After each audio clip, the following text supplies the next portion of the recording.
Olá, eu sou a professora Mônica Salgado, da Universidade Federal do Rio de Janeiro, e vou apresentar para vocês, então, o trabalho intitulado Tecnologias Digitais e o Desafio do Ensino à Distância em Arquitetura, com 2 estudos de caso.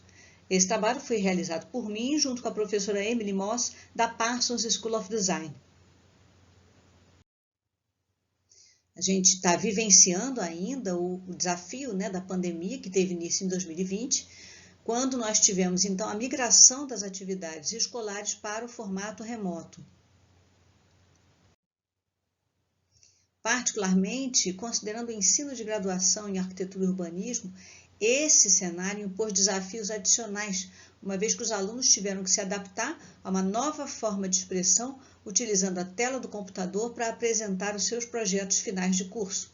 Isso impactou particularmente os alunos do último ano do curso de arquitetura e urbanismo.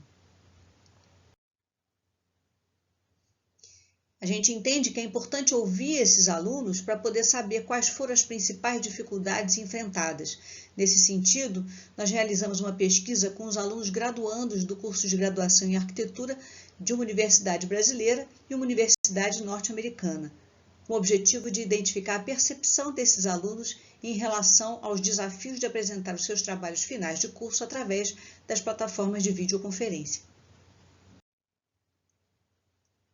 Em relação ao ensino remoto, vários autores têm destacado as dificuldades desse formato, particularmente a falta de acesso aos laboratórios, as condições de habitabilidade dos estudantes, na medida em que isso passa a ser muito mais relevante, uma vez que ele está estudando de casa, as dificuldades no acesso à internet, as responsabilidades adicionais dos estudantes, que passam a ter que compatibilizar tarefas diárias, tarefas do seu cotidiano, com as atividades acadêmicas e de estudo, e também diversas mudanças nas relações sociais. Os autores Pike, Neideck e Kelly colocam essa citação que nos parece muito interessante. As linhas nítidas das caixas dão a cada imagem e participante corporificado uma fronteira rígida e um senso de limite que não pode ser negociado, com limitações que nunca podem ser flexíveis ou ajustadas pelos participantes. Então, é um novo formato, inclusive, de relações sociais que difere bastante daquilo ao qual nós já estávamos acostumados. A pesquisa, então, conforme mencionado antes, trabalhou com esses alunos do último ano do curso, porque nós entendemos que eles foram os principais impactados pelas mudanças propostas pelo ensino remoto. Nos 2 estudos de caso, os alunos foram questionados em relação às tecnologias digitais que eles chegaram a utilizar durante o curso de graduação. O que se observa por esses 2 gráficos é que nós temos alguns softwares que operam na lógica do processo BIM, muito poucos, e a maioria dos estudantes dominando o AutoCAD, SketchUp e outros softwares que não necessariamente trabalham na lógica do processo BIM. Os alunos também foram questionados em relação à apresentação do trabalho final, se eles consideraram que a experiência foi boa, se a experiência foi excelente, e o que se observa é que nos 2 estudos de caso, a maior parte dos alunos considerou como uma boa experiência, sendo que no estudo de caso 2 não houve nenhum aluno que indicasse como uma experiência ruim. É bom identificar também que os alunos norte-americanos, eles defenderam seus trabalhos finais de curso já no mês de maio de 2020, enquanto os alunos brasileiros desta pesquisa defenderam seus trabalhos em novembro, ou seja, tiveram um pouco mais de tempo para se adaptar à nova realidade. Os alunos foram questionados, então, em relação aos aspectos positivos e negativos do uso das plataformas de webconferência para apresentar os trabalhos finais de graduação. E entre os aspectos positivos, vários citaram a questão do desperdício de material que deixou de existir, a possibilidade de usar ferramentas digitais, usar GIFs, usar filmes, usar outras tecnologias para apresentar os seus projetos. Alguns colocaram as questões pessoais de estarem um pouco menos aflitos por estarem apresentando de casa e também destacaram a possibilidade de terem pessoas de diferentes partes do país e do mundo participando de suas bancas, assistindo às suas apresentações. Agora, com relação aos aspectos negativos, as respostas obtidas podem ser agrupadas em 3 categorias: problemas técnicos, fragmentação das apresentações e qualidade, no caso, má qualidade das interações interpessoais.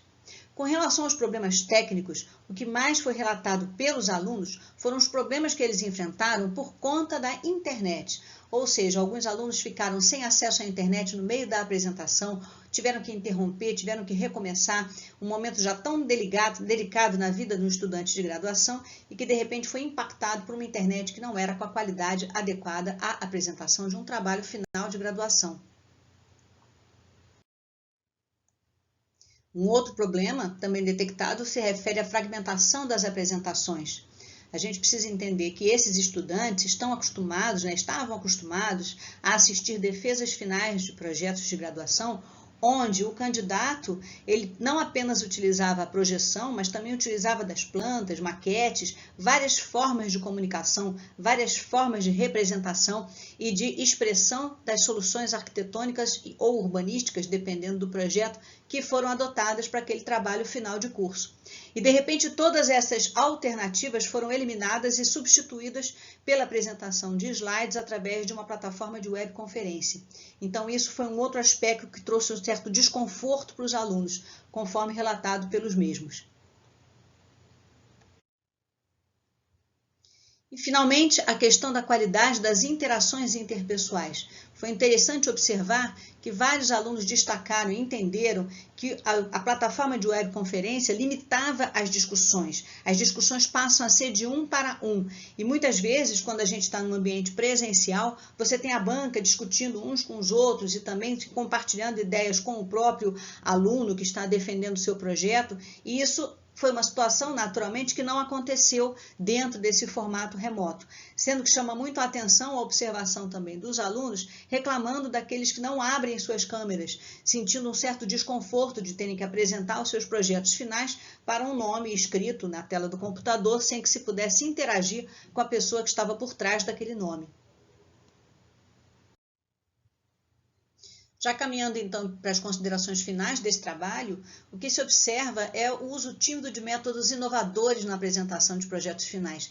Quer dizer, não é da prática desses estudantes usar, por exemplo, recursos de realidade aumentada, realidade virtual, e, de fato, isso também não foi utilizado pelos estudantes na apresentação desses trabalhos. Talvez por isso eles tenham sentido tanta falta dos recursos que usavam normalmente quando a apresentação era presencial.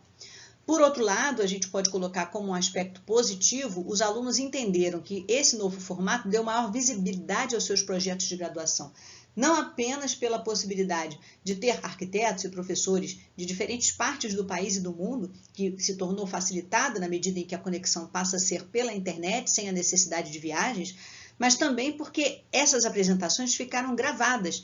Então, os próprios alunos ganharam a possibilidade de revisitar as suas defesas finais de projeto, analisando, inclusive, como foi a apresentação, identificando os pontos positivos e negativos, o que acaba trazendo realmente maior visibilidade a todos esses trabalhos.